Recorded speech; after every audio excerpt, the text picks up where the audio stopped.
En los años 70, los Estados Unidos, en respuesta a la influencia comunista en América Latina, organizaría junto a varias fuerzas armadas de países sudamericanos el llamado Plan Cóndor. El Plan Cóndor sería ideado y encabezado por el secretario de Estado Henry Kissinger y la CIA. Los Estados Unidos durante años coordinaron reuniones entre líderes de las Fuerzas Armadas y servicios de inteligencia sudamericanos, con la finalidad de coordinar la persecución sistemática hacia idealistas, intelectuales o partidos políticos con tendencia de izquierda. El Plan Cóndor fue finalmente establecido el 25 de noviembre de 1975 en la reunión de Santiago de Chile entre los servicios secretos de Chile, Argentina, Bolivia, Paraguay y Uruguay. Aunque Brasil no asistirá a dicha reunión, de todas maneras sería parte del plan. Así es como gran parte de Sudamérica a mediados de los 70 ya estaría bajo control de dictaduras militares y cívico-militares. Los líderes del Plan Cóndor en Sudamérica serían el dictador argentino Jorge Rafael Videla, quien tomó el poder en 1976. El dictador boliviano Hugo Banzer, quien tomó el poder en 1971. El dictador chileno Augusto Pinochet, quien tomó el poder en 1974. El dictador paraguayo Alfredo Stroessner, quien tomó el poder en 1954. El dictador uruguayo Aparicio Méndez, quien tomó el poder en 1976. Los dictadores brasileños Ernesto Geisel y Artur da Costa Silva. Y la participación parcial de la dictadura peruana de Francisco Morales Bermúdez. Y la Ecuador de los dictadores Guillermo Rodríguez Lara y el almirante Alfredo Poveda. Estas dictaduras utilizarían distintos métodos de torturas y de represión aprendidos en la llamada Escuela de las Américas, situada en Panamá, donde dichos militares aprendieron estas técnicas por instrucción de las Fuerzas Armadas estadounidenses y el Servicio de Inteligencia francés. Los Estados Unidos, Francia y México serían los principales encargados de financiar directa e indirectamente a estas dictaduras sudamericanas. Estas dictaduras comenzaron a colaborar entre sí para la captura, desaparición o extradición de distintos disidentes políticos e intelectuales. A pesar del fuerte apoyo de los Estados Unidos, algunas de estas dictaduras no lograron sostenerse por mucho tiempo, mientras otras lograron sostenerse hasta los años 90.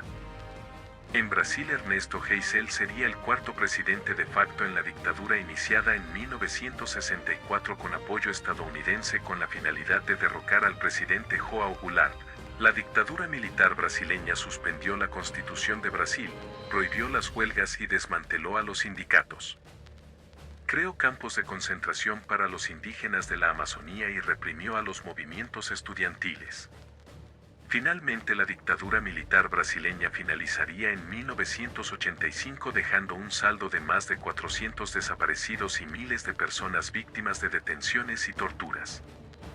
En Paraguay, el general Alfredo Stroessner llegaría al poder en 1954 tras derrocar al presidente Federico Chávez. En sus 35 años en el poder, Stroessner se encargaría de reprimir y prohibir partidos políticos disidentes, así como cambiar 2 veces la Constitución, aunque se negaría a liberalizar la economía paraguaya. Stroessner, al ser anticomunista, se uniría al Plan Cóndor y colaboraría con el resto de las dictaduras sudamericanas. Stroessner gobernaría hasta 1989, cuando sería derrocado por un golpe militar. Su dictadura de 35 años dejaría a más de 20.000 víctimas de torturas, detenciones y ejecuciones extrajudiciales. En Bolivia, el dictador Hugo Banzer llegaría al poder en 1971 y comenzaría una persecución hacia indígenas, sindicalistas y clérigos que se oponían al régimen.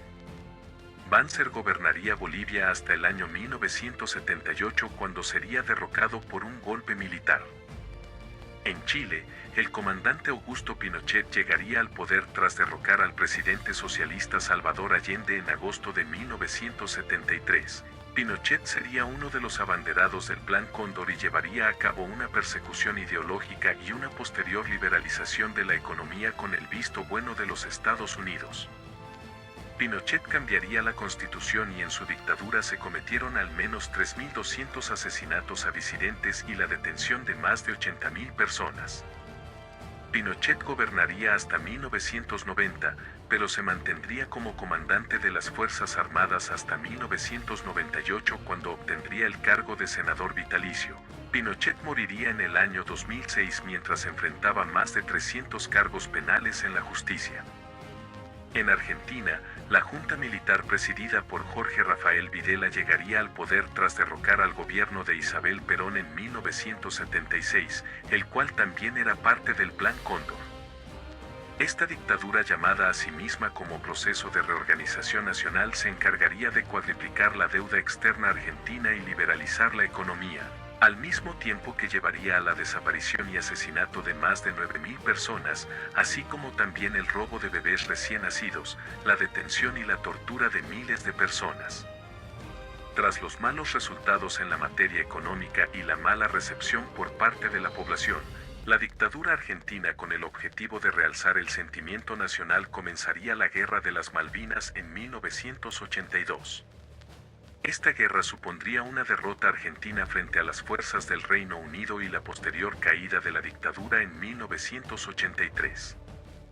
Uno de los momentos más tensos durante la duración del Plan Cóndor fue el conflicto del Canal de Beagle entre la dictadura argentina de Videla y la dictadura chilena de Pinochet. Ambos países se enfrentaban por las islas ubicadas en el Canal de Beagle. Esta situación fue de alta preocupación para los Estados Unidos, ya que no podían permitir que dos de sus aliados se enfrentaran entre sí, causando un nuevo foco de conflicto en el mundo.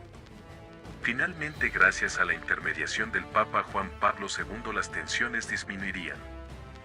El Plan Cóndor culminaría con más de 80.000 asesinatos y la detención ilegal de más de 400.000 prisioneros políticos. Este proceso supondría un gran resentimiento por parte de los sudamericanos hacia los Estados Unidos. Este proceso también dejaría una herida muy profunda en muchos de estos países sudamericanos que persiste hasta la actualidad.